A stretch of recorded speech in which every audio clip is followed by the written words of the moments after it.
My name is Jose Gonzalez, and today I will talk to you guys about the overall level of quality of water in the Waikato River. The reason for this screencast is because I'm currently doing my honors program, and part of the requirements is for one of my papers is that I have to explain to you guys about this topic, which I've been researching on for the past 2 or 3 weeks, and hopefully give some feedback back from different points of view and people. So I hope you guys enjoy this video. This video is for my environmental and resource economics paper, in which Ricardo Scarpa is the lecturer. So hopefully you guys will be able to understand how, with a specific analysis of water quality in the Waikato River, we can both achieve an improvement in the condition of the water and also increase the amount of recreational uses. Now we will give a brief overview of how we are gonna structure this presentation. First of all, I'll give a brief introduction on the topic at hand, so just explaining how this specific issue has been developing in the Waikato River. Also, secondly, we will explain, we'll give an explanation of the analysis of different variables relevant to the quality of water from a chemical and theoretical background. Thirdly, we shall explain which variables were chosen for our multiple regression model in order so we can state our regression equation as well, and we can explain the expected outcomes from this regression, of course, based on the variables that were chosen. Fourthly, we will present our summary output table in order to discuss the results, see if the findings were significant or not, or if were the ones that we expected, and also which ones have a bigger impact on quality of water than the other ones as well. It is important to say that we will mention as well how we created our Y variable, so our dependent variable, how we developed the index of quality of water, but we will explain this further on. Also, to address for multicollinearity, we'll run regression models, and also to find significant relationships between our explanatory variables. Lastly, we will suggest a policy solution, which we think that it could work in order to decrease the amount of nitrogen that's in the water at this point in time in the Waikato River, which it's a really big issue.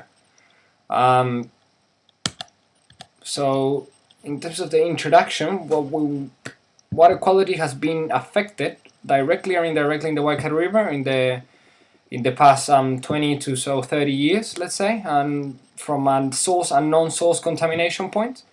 The difference between this direct and indirect pollution or contamination of the water is that the source ones are specifically in certain points, so they can be identifiable. You know which ones they are, such as paper mills or meatworks company, energy production companies, or waste or rubbish processing companies. You know, they can be directly identified instead of the other ones, which cannot be, which are done from dairy farming and from livestock ownership or producing meat and those sort of things, that the amount the urine from the cows and also from different types of livestock, they possess high levels of nitrogen, and these ones are being run off into the storm drains, which are of public use, of course, so you can't really identify who is contributing to the amount of nitrogen in the river highly or more than the other ones. So farmers are mainly here the ones that we are trying to deal with. And also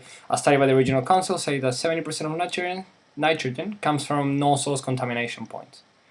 The aim of this research is to analyze these contaminants, so different types of contaminants that have been affecting from no-source and source contamination, and try to adjust them accordingly with a policy solution after we've done the analysis and try to meet that target, which is to make it swimmable and fishable.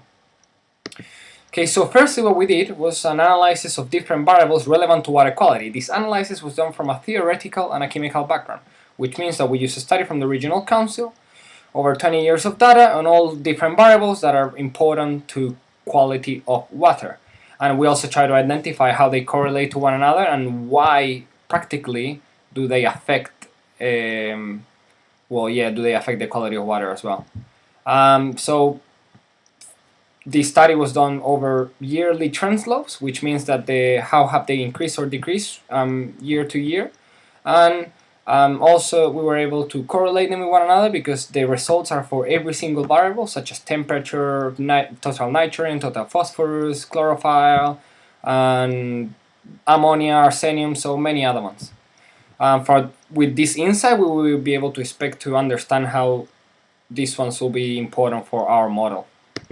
In this variable analysis that we did, we found some really surprising results. First of all, temperature has risen yearly since 1992 on 0.4%, and dissolved oxygen decreased by 0.2. So we can see how they are correlated negatively, so saying one of them has risen, the other one has fallen. Why is this?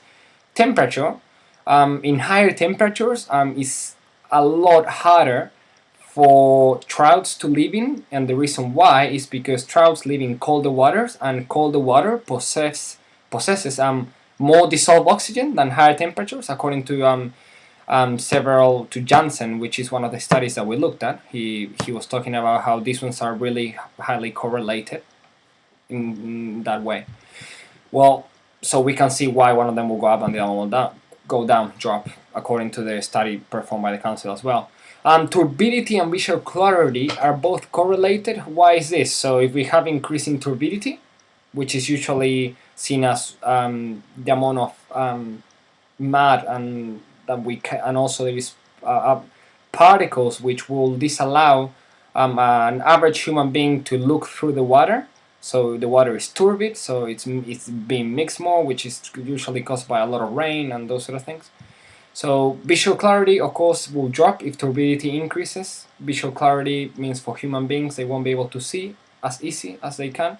And also turbidity, because of these particles that are more condensed, it will be easier for the temperature to rise, because these absorbed particles absorb heat a lot easier. So high turbidity, more absorbed particles, high temperature, lower dissolved oxygen. So we can see how this is going. BOD5 shows correlation with dissolved oxygen. Why? Because it's the amount of organic material that is in the water, and if we have a higher amount of organic material, we'll have a higher amount of dissolved oxygen needed to process all this by the living creatures such as different types of fish and also algae and different animals that live in the Waikato River. Arsenic levels have decreased from 0.8% to 1.3%, so we know that they have improved. We won't really look into much detail on this one, but arsenic, the higher amounts of arsenic that you could probably identify, they will be in taupo due to geothermal activity.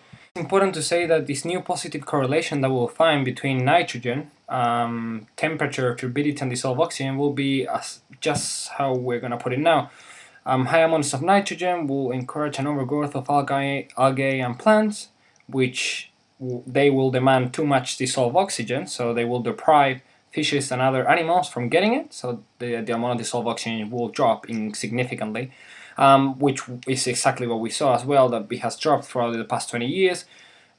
Also, more algae and plants will lead to higher turbidity in the water, which will then lead into probably higher temperatures. Ammonia has decreased due to lower contamination by paper mills and meat work factories, which is something that was mentioned in the study of the regional council as well. And throughout the past 20 years, it has decreased significantly. This is source contamination. Total phosphorus and chlorophyll, they both show significant improvements, which is really important. They have both dropped and in the past 20 years, so we won't really take them into consideration in an analysis because they are under control. Okay, so the variables chosen for our regression model are several of them, the ones that we mentioned. In order so we can determine the quality of water, we will have pH, which is the level of pH, in order so we know that the water is either drinkable or not. In general terms, pH will have to be ranging between 7.5 and 8. That will be a really good overall pH. For temperature, we mentioned why. High temperatures affects fish, so if it affects the fish, getting enough dissolved oxygen, and high temperatures, trout, they cannot develop in the water, so it's harder for them, so clearly the condition of the water, the quality of the water will drop. Dissolved oxygen as well, we need high amounts of dissolved oxygen for the living organisms in the water. Turbidity levels as well, they will affect the quality of the water in terms for the persons, in order for them to be able to see more, and also higher turbidity means higher temperature. Arsenic as well, it's really important. It's a really strong chemical that's got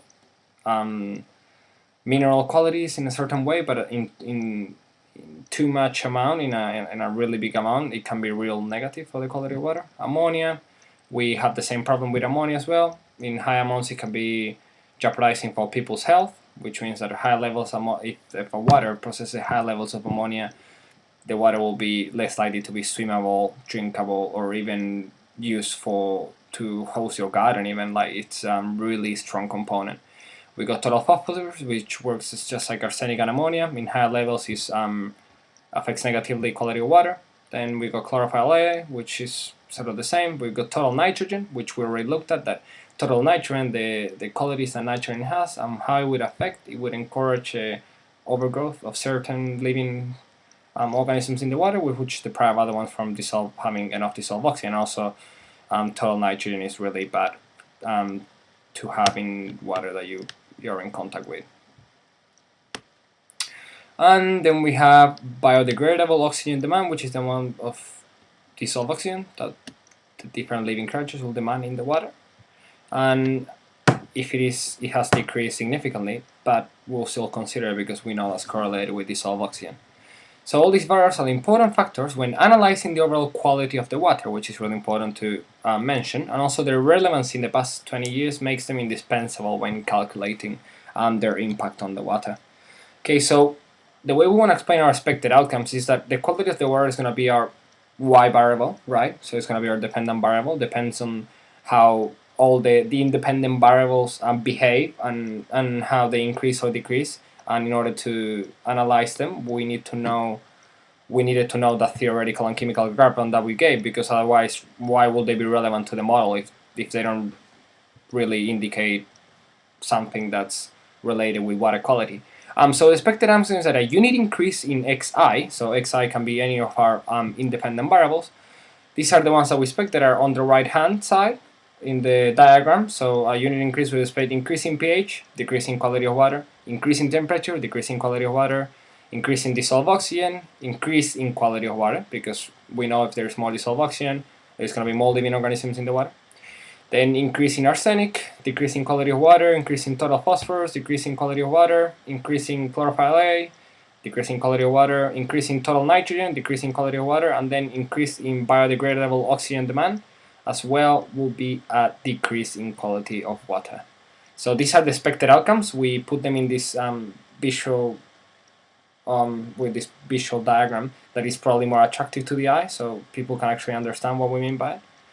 Okay, so in order for us to create the quality index, which is our y, our dependent variable, we based ourselves in the guidelines and standards set up by the regional council, which means that there is certain levels of each contaminant and each variable that they will be considered unsatisfactory, satisfactory, or excellent. In the case they are excellent, very few of them fall under this category.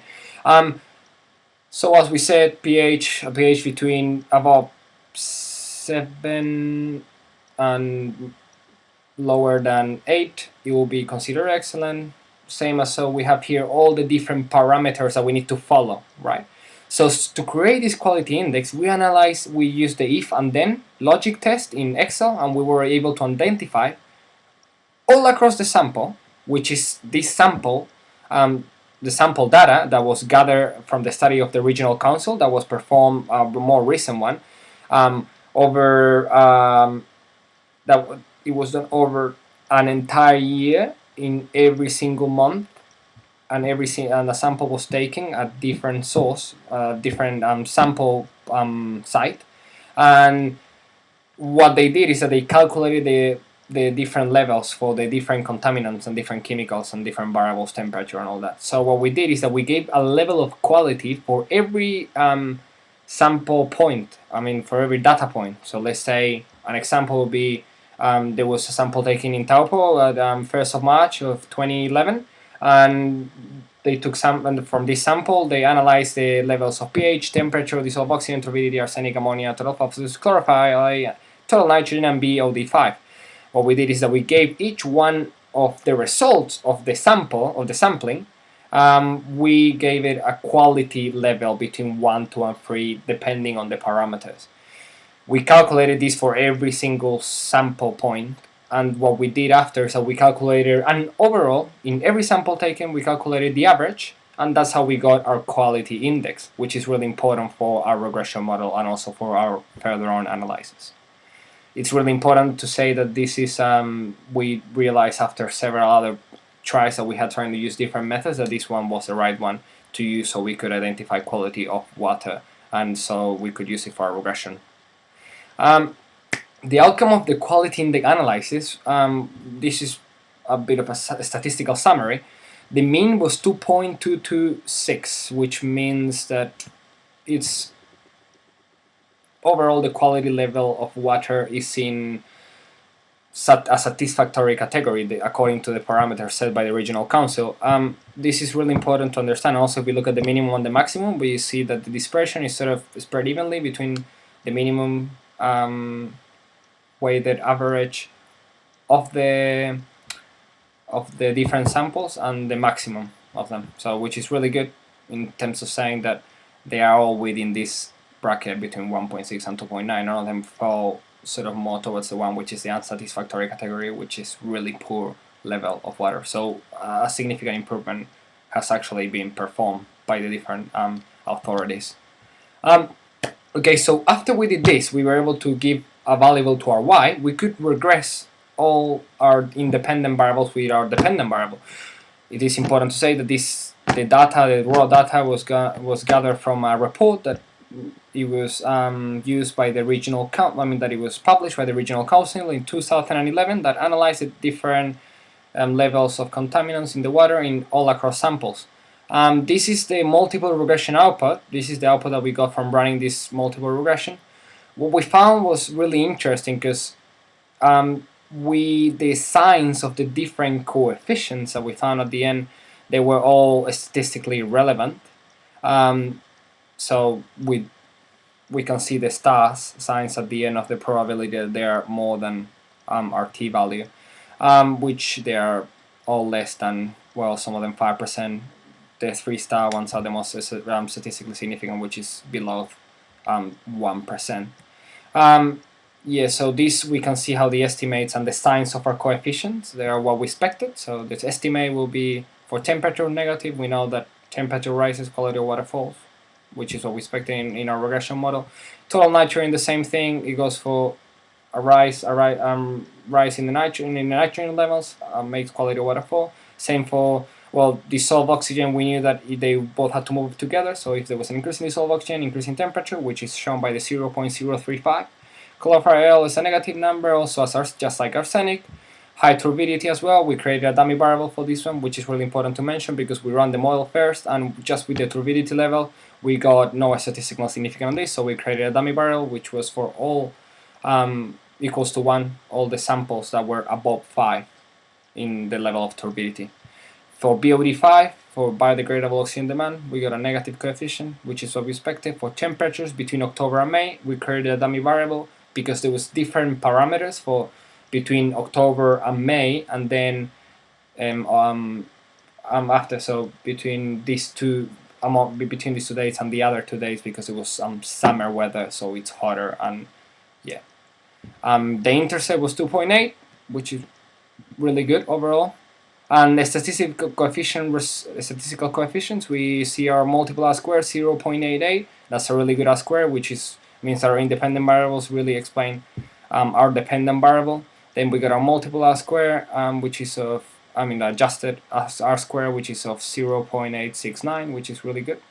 So we know that our model is statistically significant after we've done the proper analysis. It is also important to talk about the variables that we have omitted, that we did not include in the final model. According to the first regression model that we stated that was going to be the one that was going to be used with all the 10 explanatory variables. This could potentially make our research seem biased. What we could say that pH for all the samples taken has been overall stable between 7 and 8, which according to the council equals to excellent quality. So we could leave it out on the model based on the premise that it does not affect quality of water, as its variance from the mean is really small within the norm, within the parameters and the guidelines that has been set. And in more theoretical terms, the variation of pH is not sufficient to explain how an increase in its level will affect the quality of water. The same thing will happen for total phosphorus and for ammonia. We have really stable levels of it all throughout the samples, which means that a variation on it by 1 unit does not give enough information to the model and to R, the software that runs the model, in order how it would impact quality of water. So, and also total phosphorus and ammonia has been decreasing, and according to the study done by the council, and total phosphorus has been kept pretty stable since 1992, which leave us to the same conclusion that all these three variables have the right argument to not be included in the model, and by doing so we're not really being biased. We're only omitting variables that are not relevant. Then single regression output, we would run single regressions between our independent variables to address for multi-correlation and also for to find a statistically significant relationship between our variables. What we found is that we only want to worry about two of them, which is the level of which is the single regression between turbidity and total nitrogen, which has a high R-square, same as the one between temperature and dissolved oxygen. So temperature being our dependent variable and dissolved oxygen are independent. We see a statistically significant result, 3 stars, same as the other one that we mentioned before. And we want to focus on this one because the other ones have a really low R-square, and we are not really going to target them with our policy solution that we want to suggest. The variables speak for the policy solutions. As we said, we mentioned that in our regression, the ones that were statistically significant in the single regressions were total nitrogen with turbidity, and also the other one was temperature and dissolved oxygen. So these are the variables that we want to analyze also as well, because in graph number 1 and 2 right here we can see how between 2007 and 2011 they have increased, well, by this has been a small constant increase throughout the different sample sites from 2007 to 2011, and these two diagrams, they prove it. If you will look at the dotted line, that's the one that's going to represent the one from 2011, and the one this single line that runs across this sort of rectangles are running down, that's going to be the median. So we can see they have increased significantly, and this was a study that we use as well to explain our theoretical and chemical background. And also as well, for all three variables we can see a negative impact in our multiple regression model, and also in our singular regressions we can see how they are both statistically significant. And if we run single regressions between themselves, between these independent variables, a potential decrease in any of these variables as well will have a huge impact in dissolved oxygen, which is what we want. We want higher dissolved oxygen for a higher level of to increase the amount of fish in the water and improve water quality. So specifics for policy implementation, what we have right here is that we want to increase the utility for users. So saying utility 1 equals to our beta, which is gonna represent the change in utility with a change in total cost to accessing the site, which in this case we are gonna keep it constant. We're not gonna worry too much about total cost, because we know that getting to the Waikato River from different sites, it's for every single the Waikato River runs us throughout different towns and population and different cities, so we don't really want to focus on this. So we want to focus on the Q1, which is the quality indicator. So if we know that the quality indicator goes up, we expect utility to go up. Why? Because it's a feature that people value more. So if we have a cleaner river with less nitrogen, lower temperatures, even maybe more fish, will get more people interested in fishing, more people going to use it for swimming or for sports or for all sorts of other activities. So this is what we're trying to seek for, and also increase in quality of the river as well, or the overall quality for the ecosystem and for the living organisms. So not only the utility that can be derived for people. The way this policy works is through the implementation of a tradable pollutant permit or a specific right that you hold to pollute, basically saying that these ones are tradable because they can trading in a new market, this hypothetical market that will be selling and buying pollutant rights for dairy farmers and meat works producers and also different people that and different businessmen and organizations that own livestock and of course if you own livestock we explain why livestock through urine will contribute nitrogen into the Waikato River through rural runoff, which is a non-source point of contamination and is a really major pollutant of the Waikato River. Well, the way we expect to achieve this is by charging them this pollutant, the price for this pollutant permit for single unit of pollution that you will need to buy in order for you to be able to keep your livestock and keep your production levels and keep the amount of cows that you have. We offer two solutions. One of them was through a measuring device that basically was put at the end of the drains and the different ways they have to channel water out of their property, and in that way you can measure the amount of nitrogen that is leaving the property, and you can determine how much they're polluting and charge them accordingly. Or the other way was to a per cow tax, so saying that per cow you hold, you're being charged a tax.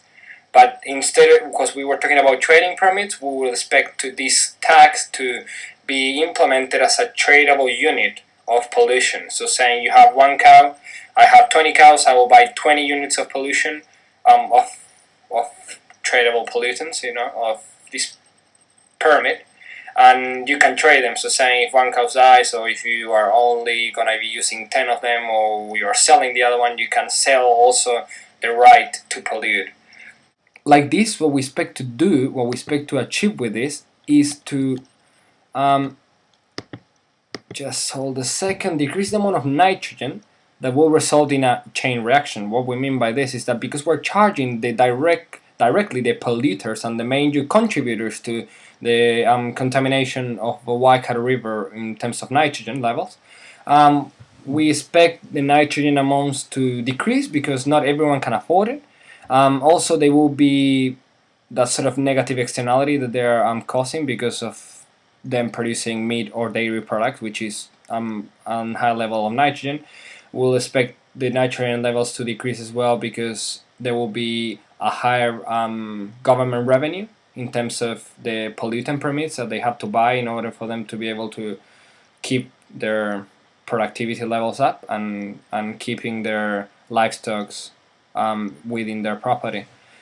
So lower amount of nitrogen will lead to what we said before, higher amounts of dissolved oxygen for the living creatures and different animals that live in the water. Also, this will lead into also lower turbidity, and we know that lower turbidity is related with temperature. From the single regressions that we run, we can say that, for example, if total nitrogen is reduced by 1, we would expect a reduction of turbidity by 15. Which is really unlikely, of course. This is just like as a measurement, because total nitrogen is measured in really small units, so they wouldn't really ever get to 1, but it's just so we understand how they will be significantly and statistically proven that these ones will move, one will go up and the other one will go down, or the other way around, vice versa. Same for the amount of dissolved oxygen. So if we have a higher amount of dissolved oxygen, we will expect temperature to fall by minus 2.26 according to our single regression that we run. So it means that they are negatively correlated. One of them will go up, and the other of them will go down. So as a conclusion, we can say we have explained and discussed the different components of water that contribute to the contamination of the river and that are really important between each other, and they have been also in the past 20 years. So not only to us, but to a regional council. We've established single and multiple regression models that they are both statistically significant in order to determine and to analyze quality of water and to adjust the main variables and target them, and so we know how much they will be changing if we were to reduce the amount of nitrogen in the river, or if we're going to increase the amount of dissolved oxygen, and with any other variable, it could be done as well, but we just focused on nitrogen this time. Then having a quantifiable measure for our dependent variable, which is really important because we gave it a quality feature. So saying that we're considering all the different contaminants, we gave a quality feature to the to water, which is really good. That was 2.226, which is overall quite good, satisfactory levels according to the parameter set. And the expected damages on quality of water, they were what we assumed that they will be. So the signs of the coefficients, so for our betas, they were as expected. Lastly, we proposed a policy solution that it will directly target the amount of nitrogen in the river. It will probably reduce it. We'll have more money in the budget, which at the end will be probably put back into society through different ways, but hopefully by improving the water quality, of course, because that's what the policy is for. As a chain reaction, affect temperature and turbidity, which is what we explained. By doing so, we will increase the overall quality of water and also increase the utility levels. So everyone's happy, the government's happy, people are happy, and the only people that will probably be negatively affected will be the farmers, but hopefully they will come around to understand and be environmentally sensitive about this topic. Thank you very much for listening to me today. I'm really grateful for all this, and I hope you guys have a good rest of the year of 2015.